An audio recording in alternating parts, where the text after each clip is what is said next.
Well, are you feeling optimistic about 2020? Well, Ipsos conducted a study late last year to get an understanding of how South Africans feel about the year ahead. The country has had its fair share of problems this past year, including load shedding, unemployment, a low growth rate, drought, and political pressures, to name but a few. Well, to explain more about that Ipsos study, I'm joined by Ipsos Director Marie Harris. Marie, a very good evening to you. Thank you for being on Nightline. So I want us to begin with the statement that you put to respondents, and that was, quote, "In general, I feel optimistic about 2020. And then what?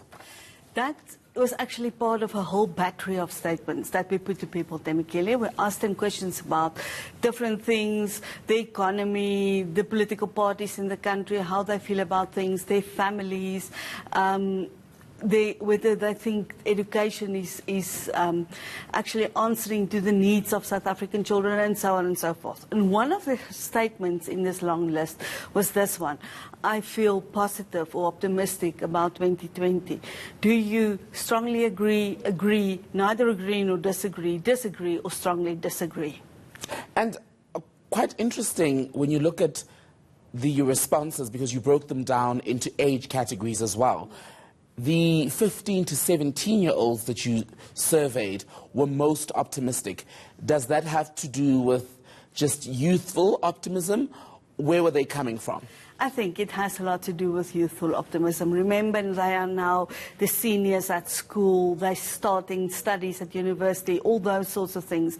So they feel excited about the future. They feel that things might happen to them and, you know, for the better. Whereas if you look at the group from 18 to 24, some realism have already come into that group, which is slightly sad because they are not as optimistic as the young people, the very young ones. There's 61%, so 6 in every 10 of the 15 to 17-year-olds who are optimistic about this year. And if we look at the 18 to 24-year-olds, it's only 47%. So you can see there's a big drop-off from a real young adult to a person that's perhaps taking more responsibility now, finishing school, at university, looking for a job, and they are really starting to feel the brunt of unemployment, of the difficulty to find jobs. I wonder if you can tell, Marie, from this study, if the result then, especially in that category of these more senior teenagers, would also have to do with something to the effect of the teens either being shielded from the cynicism of the parents, or just them being exposed to much more outside what we as adults would consume daily? I think it's probably a combination of the two things. If we look at the other answers to the other things about their families, how they look at the future and whatever, it's actually normal for young people all over the world to be very optimistic about the future. Young people should be optimistic. It's just how young people are. They're always happy, they're optimistic. But then, as I said to you, the sad thing for me is that this realism, almost cynicism of adulthood it comes so fast. They're only 18 years old, and then they already look at the world with the same sort of cynicism and feeling of where are we going as what older people do. But I have to say, if we look at all age groups, people are not necessarily very negative. They are not very positive. As you know, it's 49% of South Africans who are positive. But that's nearly half, so it's quite encouraging. It's okay. I don't think it's wonderful, but it's okay. But the other half are not pessimistic. They are in this group of what is going on, neither optimistic nor pessimistic, or they don't know. So there's so much uncertainty in the country at the moment about politics, about political parties, about the economy. And I think, all in all, South Africans are perhaps a little bit directionless at the moment. And I want to talk about that because about 35% of the people you surveyed showed an indifference, where they were neither optimistic or pessimistic, if you will, at this point.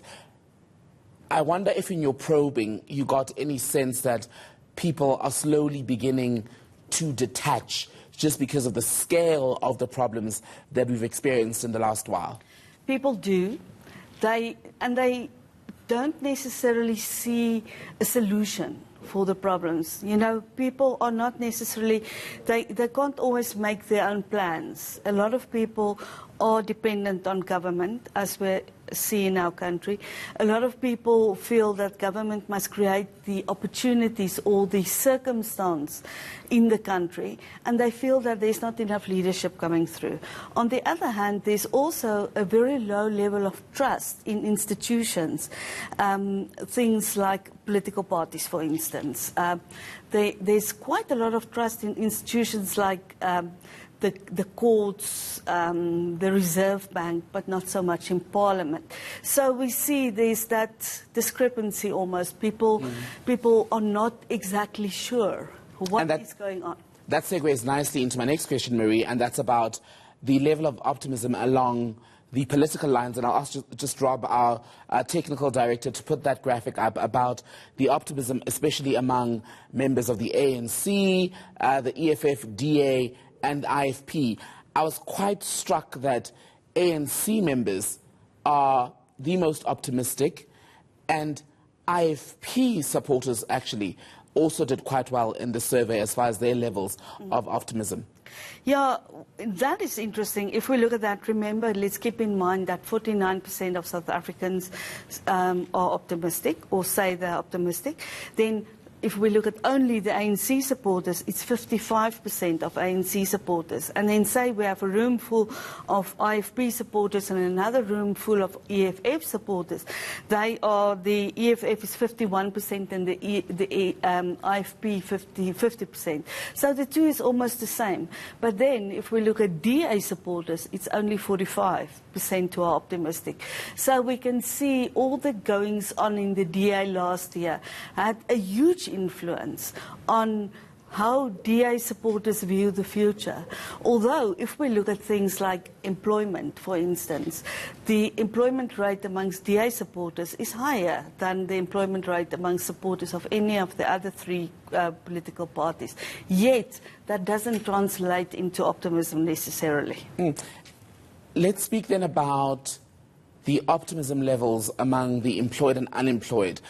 Also interesting from your findings was that the worries of the two categories are actually quite similar. Yeah, they're almost the same, Temekile. What was interesting to me, you know, as a gut feel, I almost want to say that people who have a job should be more optimistic than people who don't. And it's not necessarily the case. The findings are almost exactly the same, 50% and 48%. So it is really so close. So having a job is not necessarily influencing how you think about the country, because there are so many other people who do not have a job. So I think that is that almost community thing among South Africans that's coming out. The feeling of, you know, we are in this together. It is the whole country that suffers. It's not only a small group. Very quickly, Marie, how big was your sample for this study? And when you cast your eyes beyond 2021, is there a sense that things will improve among South Africans? The sample size was 3,600, so it's a very large sample. It was done all over the country. If I cast my eyes forward, I can base it on some findings in the sense that people are more optimistic about themselves than they are about the country. So at the moment, the country needs to catch up. If you ask people about their own circumstances, they are far more optimistic about that. Marie Harris from Ipsos, thank you so much for being on Nightline tonight.